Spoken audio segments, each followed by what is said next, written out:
Hello posters, my name is Visalakshi. I am going to do a soup today, butternut squash soup. Okay, so let me just get started and I will share the recipe as we go by. Okay, so it's a 2-liter magic pot. I am going to start with 3 tablespoons of butter. Okay.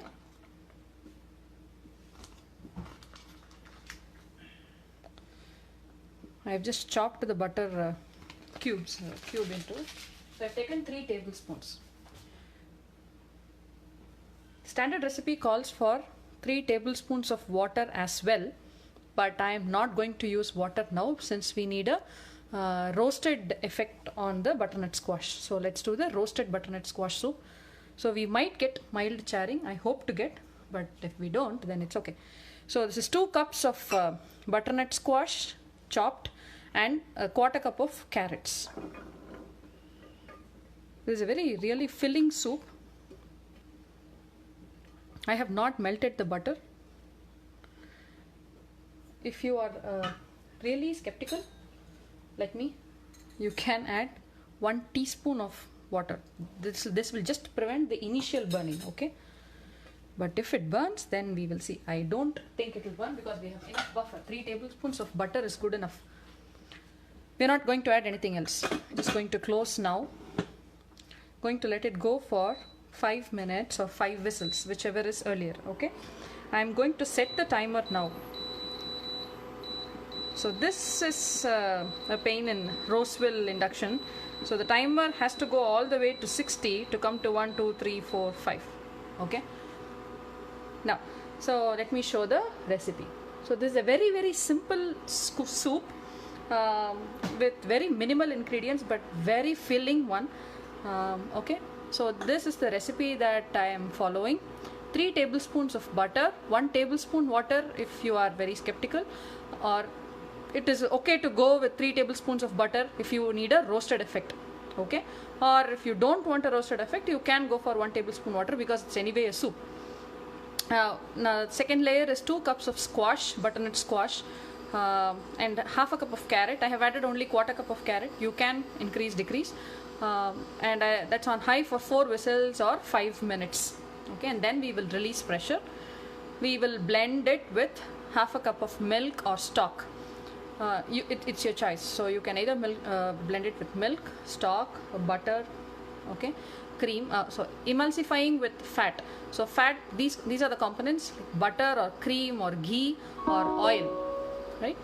And spices, we have not added any spices here, but you can add any of the following: cinnamon, nutmeg, pepper, paprika, garam masala, chili powder for a bite, and salt. So we're going to add salt only after cooking. You can increase, decrease as per your taste buds, okay? So let me show you the butternut squash that I have used. So you can replace butternut squash with kaddu, pumpkin, red pumpkin, or any squash. So this is the butternut squash that I have used. It has a thick layer of a peach colored skin. I have removed the skin, and this is how it looks inside, okay? So yeah, so for the spices today I have red chili pepper, paprika, cinnamon, and some white pepper. I am going to use a mixture of all these. So that will be my spice. That will be my spice combination for tonight, okay? So this is basically lesson 2 without water. So if we need a roasted effect on vegetables, we increase fat and reduce water. Any amount of water is not going to give us the roasted effect. So we need to cut down water completely to get the roasted effect on vegetables. So the same, this is just lesson 2, pressure baking vegetables or fruits, okay? So for roasted vegetables, for roasting the vegetables, for the roasted effect, we go for oil or butter. Since this is a soup, it's okay to go for butter. You can replace this with any oil of your choice. If you are vegan, cut down milk and go for cut down milk and butter and go for just oil, and instead of milk, blending it with milk, you can use stock or even nut milk. We are about to get the first whistle. Sorry, I didn't switch on my other timer. So we have 3 minutes up, so we still have 2 more minutes to go.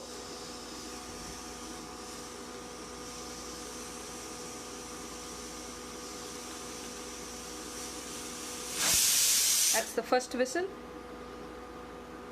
I get a nice roasted butter smell. 2.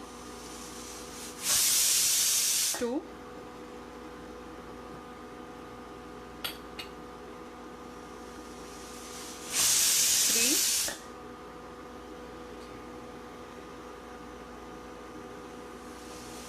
And 4. I'm going to switch off, release pressure.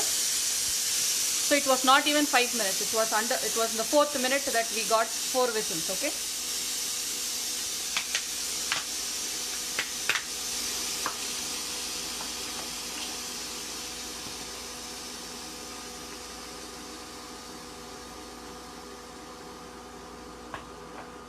And we open. Let's see if we have the roasted effect on the squash.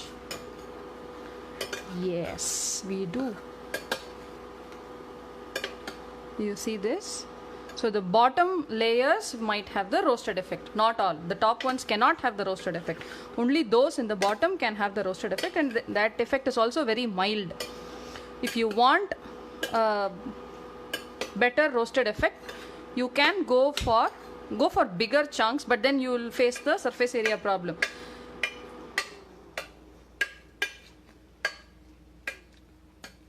We need to balance the cut size and the cooking time. Okay, so bigger chunks can cook longer, can take longer and can get a roasted effect. But when you have bigger chunks, then there will be lots of spaces, the intra piece spaces, right? Piece spaces. So that can lead to burning. Now we are going to blend this. I don't have to mash this, but I just wanted to show you that it's all fully cooked. It's easy to mash.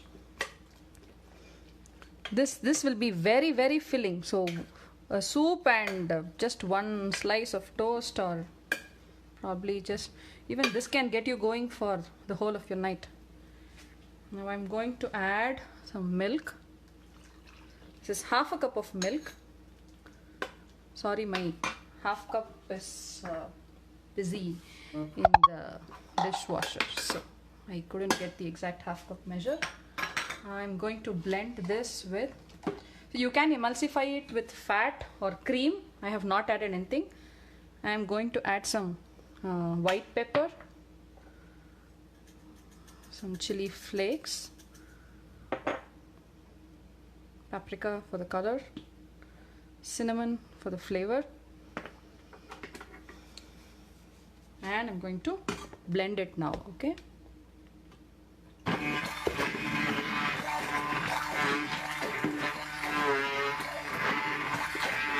The cinnamon is giving a very nice flavor. Sorry about the noise.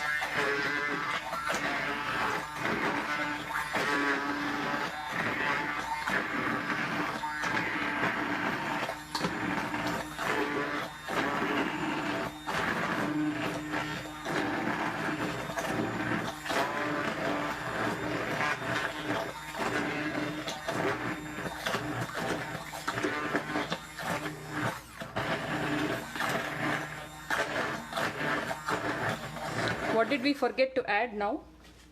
I forgot to add salt. I have to add salt now. Okay. I've added half a teaspoon of salt. 250 grams of vegetables do not need more than half a teaspoon of salt. That's a thumb rule. Okay. So if you have no idea about how much salt you need to add, keep this in mind. 250 grams of vegetables do not need more than half a teaspoon of salt. You can increase or decrease depending on what you need, but if you have no clue on how to start with, keep this as a starting point.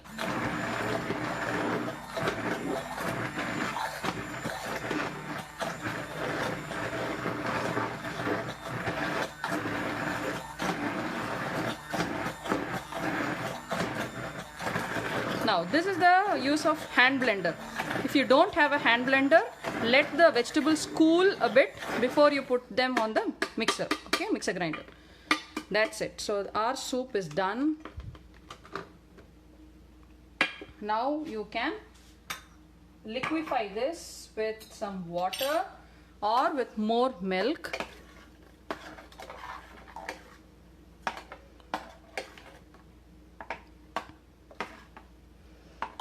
Add increase or decrease spices according to your flavor and taste, and okay, and our soup is done. So butternut squash, roasted butternut squash soup. Right? Okay, thank you. Thanks a lot for joining. Bye bye.